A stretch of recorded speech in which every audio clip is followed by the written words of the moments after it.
పూజా store వినియోగదారులకు వికారినామ సంవత్సర ఉగాది శుభాకాంక్షలు. ఈ సంవత్సరం సింహరాశి వారికి ఎలా ఉండబోతుందో వివరిస్తారా గురువుగారు?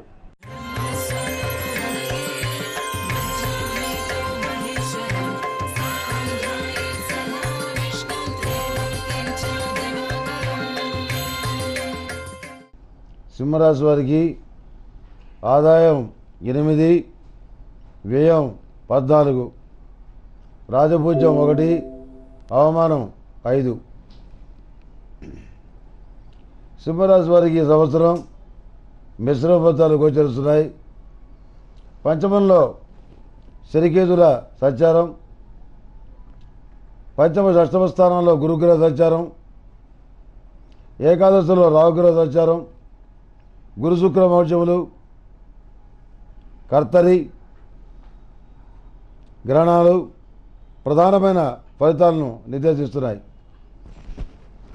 ధైర్యం సాహసంతో కూడిన నిర్ణయాలు లాభిస్తాయి. కష్టపడి అనుకున్నది సాధిస్తారు. మీరు అనుకున్న పనులు కాస్త అటు ఇటుగా పూర్తవుతాయి. ఆందోళన పడాల్సిన అవసరం లేదు. సాంకేతిక విద్యలో రాణిస్తారు. ప్రతిష్టాత్మకమైన విద్యాసంస్థలో సీటు డొనేషన్ ప్రాతిపదికన లభిస్తుంది. ఆర్థిక సంస్థలో పనిచేస్తున్న వారు ప్రతి విషయంలో జాగ్రత్త వహించాలి. ఉద్యోగంలో ప్రమోషన్ లభిస్తుంది. బదిలీ వేటు ఉంటుంది. మీ ప్రాధాన్యతను తగ్గించడానికి ప్రయత్నాలు జరిగినా అవి తాత్కాలికమే. మళ్ళీ అనుకున్న స్థానంలోకి రాగలుగుతారు. స్త్రీలతో భేదాభిప్రాయాలు సూచిస్తున్నాయి. సంయమనం పాటించండి. అనవసరంగా చిన్న విషయానికి పట్టుదలకు పోయి పెద్ద పెద్ద ప్రయోజనాలని పడంగా పెట్టద్దు. ఎవరో ఏదో వాక్కుంటే వాక్కోనేయండి. వాడి పెద్దగా పట్టించుకోవాల్సిన అవసరం లేదు. కొండపెట్టి వెంకటకవి గారు చెప్పినట్టు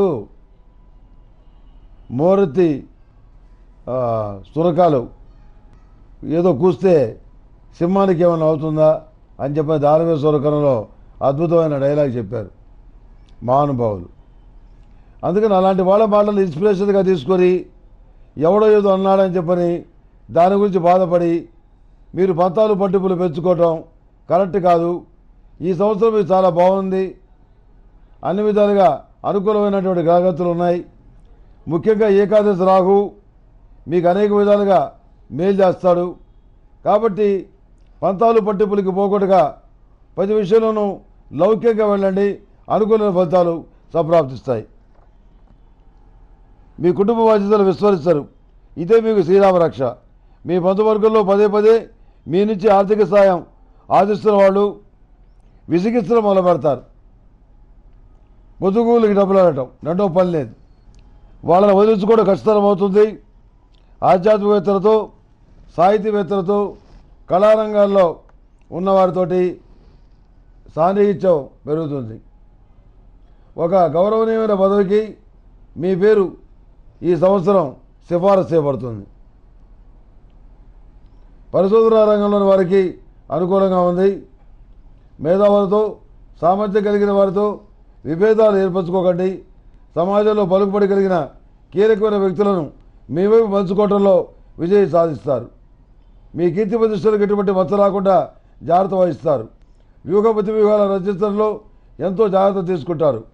రాజకీయ పదవి లభిస్తుంది. మీ వైరి వర్గాన్ని బోల్తా కొట్టించడానికి మీరు పడిన వ్యూహం ఫలిస్తుంది. ఆర్థిక అభివృద్ధి కొరకు లక్ష్మీ కటాక్షం అనే పూజా ద్రవ్యాన్ని ఉపయోగించండి. పౌడర్లాగా ఉపయోగించాలి. ఇది చాలా మంచిది. శుభకార్యాల విషయమై కార్యానుకూలత కోసం గట్టిగా ప్రయత్నాలు చేస్తారు. మంచి ఫలితాలు వస్తాయి. శుభకార్యం నిశ్చయం అవుతుంది. వృత్తులైన తల్లిదండ్రులను మీపైన ఆధారపడ్డ వృత్తులను ప్రేమగా చుట్టమే ధర్మం అవుతుంది. సివిల్ సర్వీసుల్లో మీరు అనుకున్నటువంటిది సాధించినా సాధించకపోయినా ఏదో ఒక దాంట్లో మాత్రం సెలెక్ట్ అవడం అనేది జరుగుతుంది. మెడికల్ సీటు ఫ్రీ సీట్ వస్తుంది కొంతమందికి. ఆడవాళ్ళకి మగపిల్లలకైతే డబ్బులు పెట్టి సీటు కొనుక్కోవాల్సిన పరిస్థితి వస్తుంది.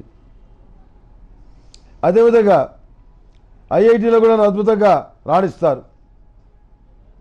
మంచి ఉద్యోగం లభిస్తుంది. పోటీ పరీక్షల్లో పాల్గొని అఖండమైన ఉద్యోగాన్ని సంపాదిస్తారు. ప్రభుత్వ సంబంధమైన నోటిఫికేషన్లు మీకోసమే పడ్డాయి అన్నట్టుగా ఆ ఉద్యోగాలు మీరే పొందగలుగుతారు. ఆరోగ్యపరమైన విషయాల్లో కొంచెం జాగ్రత్త వహించండి. ప్రతి విషయంలో కూడాను సున్నితంగా ఉండటం అనేది కూడా అంత కరెక్ట్ కాదు. కొంచెం రఫ్ అండ్ టఫ్గా ఉంటేనే మనం అన్ని కార్యక్రమాలు చేయగలుగుతాం. ఆరోగ్యాన్ని రక్షించుకోవాలి. అదే నేపథ్యంలో గట్టిగా ఉండటానికి, దృఢంగా ఉండటానికి శారీరకంగా, మానసికంగా సిద్ధపడాలి. సన్నిహితులైనటువంటి వ్యక్తుల యొక్క జ్ఞాపకాలు మనోవేదన కారణమవుతాయి. వాళ్ళ ఆత్మశాంతి కోసం, వాళ్ళ మనసు సంతోషించడం కోసం వాళ్ళ పేరు మీద కొన్ని మంచి కార్యక్రమాలు చేస్తారు. మానసిక సంతోషాన్ని కలిగి ఉంటారు. వృత్తి ఉద్యోగాల పరంగా అత్యున్నతమైన స్థానం లభిస్తుంది. ఎవరూ పోటీ లేకపోవడంతో ఇష్టం లేకపోయినా ఏడుస్తూ మిమ్మల్ని ఆ ఉన్నత స్థానంలో కూర్చోబెట్టాల్సిన పరిస్థితి ఏర్పడుతుంది. న్యాయవాద వృత్తిలో ఉన్నవాళ్ళు జాగ్రత్తగా ఉండాలి. అపరిణతలు వచ్చే అవకాశం ఉంది. అదే కోణంలో వృత్తి ఉద్యోగాల పరంగా మంచి అభివృద్ధిని సాధించగలుగుతారు. మొత్తం మీద ఈ సంవత్సరం సింహరాశి వారికి పరమార్థం బాగుంది.